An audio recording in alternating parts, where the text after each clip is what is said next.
አሉ የተባሉ ሀብታም ሴት አርቲስቶችን ነው ይዤላችሁ የመጣሁት። ተከታተሉ። አምስተኛ ደረጃ ላይ የምትገኘው እንግዲህ ሜላት ነብዩ ናት። ሜላት ነብዩን እንግዲህ በጣም በተወዳጅ ፊልሞቿ እናስታውሳታለን። ሜላት ነብዩ ቅንጡና ደልቃቃ ኑሮ ከሚኖሩ አርቲስቶች መካከል በዋነኝነት የምትጠቀሰው ነች። ታዲያ ሜላት ነብዩ ከፊልሙ ባሻገር እዚህ ጋር እንደምትመለከቱት ሜላት ፐርፊውም በራሷ ብራንድ ሽቶ የምታመርትና የምትሸጥ ሲሆን ታዲያ ከፊልሙ ዓለምን በፊት ጎበዝ ነጋዴ እንደነበረች የሚነገርላት ሜላት አሁን ላይም የተለያዩ ቢዝነሶች ላይ በመሰማራት በጣም ባለሀብት ከሚባሉ ሴት አርቲስቶች መካከል አምስተኛ ደረጃውን ትይዛለች ማለት ነው። አራተኛ ደረጃ ላይ የተቀመጠችው እንግዲህ አርቲስት መቅደስ ጸጋዬ ናት። እንግዲህ መቅዲን በጣም ብዙዎቻችን የምናስታውሳት በሞጋቾች ድራማ ነው።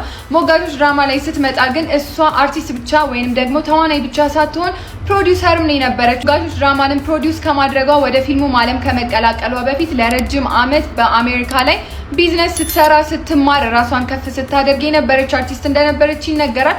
የዛሬ 8-9 ዓመት አካባቢ እንግዲህ መቅዲ ያገባችበት ሰርግ 2 ሚሊዮን ብር የወጣበትና ሰውን ሁሉ አነጋጋሪ የነበረ ሰርግ ነበረ ያደረገችው። መቅደስ የልጆች አድማስ የሚባል የራሷ የሆነ የህፃናት መርጃ ድርጅት ያላት ሲሆን እንግዲህ መቅደስ ከባለ ሀብት ሴት አርቲስቶች መካከል አራተኛ ደረጃ ላይ ትገኛለች ማለት ነው። ሶስተኛ ደረጃ ላይ የምናገኛት ደግሞ የትናየት ታምራት ወይንም ደግሞ ሚሚን ነው። ሚሚ እንግዲህ በጣም ብዙዎቻችን የምናውቃት የምናስታውሳት በሚገርሙ ትወናዎቿ ለየትና ወጣ ባሉ ካራክተሮችን ስትጫወት ነው። ብዙዎቻችሁ እንግዲህ ስለ የትናየት ቤት ሲወራ ሰምታችሁ ታውቁ ይሆናል። እዚህ ጋር እንደምትመለከቱት በጣም ጫካ የሚመስል መናፈሻ የሚመስል ቤት ነው ያላት ማለት ነው። ታዲያ የትናየት በጣም ብዙ ቢዝነሶች ላይ የተሳተፈች ሲሆን በዋነኝነት ደግሞ ስዊስ ዳያግኖስቲክ ሴንተር ድርጅት አላት ማለት ነው። ያንን ድርጅት እንግዲህ የመሰረተችው በልጇ ምክንያት እንደሆነና ልጇ በኦቲስቲክ የተጠቃች ስለሆነ ከዛ የተነሳ ያየችውን ክፍተት ለመሙላት ብዬ ነው ስትል ስትናገር ተሰምቷል። ታዲያ የትናየት የተለያዩ ቢዝነሶች ላይ ከመሳተፏ አንጻርና በብዙ ሚሊዮኖች የሚቆጠር ካፒታል ያለው ድርጅት ከማስተዳደሯ አንጻር ሶስተኛ ደረጃ ላይ ተቀምጣለች ማለት ነው።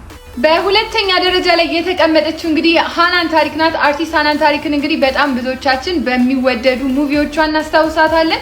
አሁን ላይ ደግሞ የተለያዩ ድርጅቶች ላይ አምባሳደር በመሆንና የራሷን ቢዝነስ በማስተዳደር ላይ ያለች ይመስለኛል። እንዲሁም ሰሞኑን ላይ በጣም አነጋጋሪ የነበረው ይሄ አዲሱ ቤቷ እንግዲህ በ100 ሚሊዮኖች ነው የሚገመተው ተብለው አንዳንድ ሰዎች ሲያወሩ ሰምቻለሁ። ሃናን ታሪክ የራሷን የሆነ አዲስ ዌይ ሪል ስቴት የሚባል ሪል ስቴት አላት። የኮንክሪት ድርጅት አላት። ቡና ኤክስፖርት ቢዝነስ ላይም አሁን ላይ ተሳተፈች ያለች በጣም ብዙ ቢዝነሶች ላይ ኢንቮልቭድ የሆነች አርቲስት ናት ማለት ነው።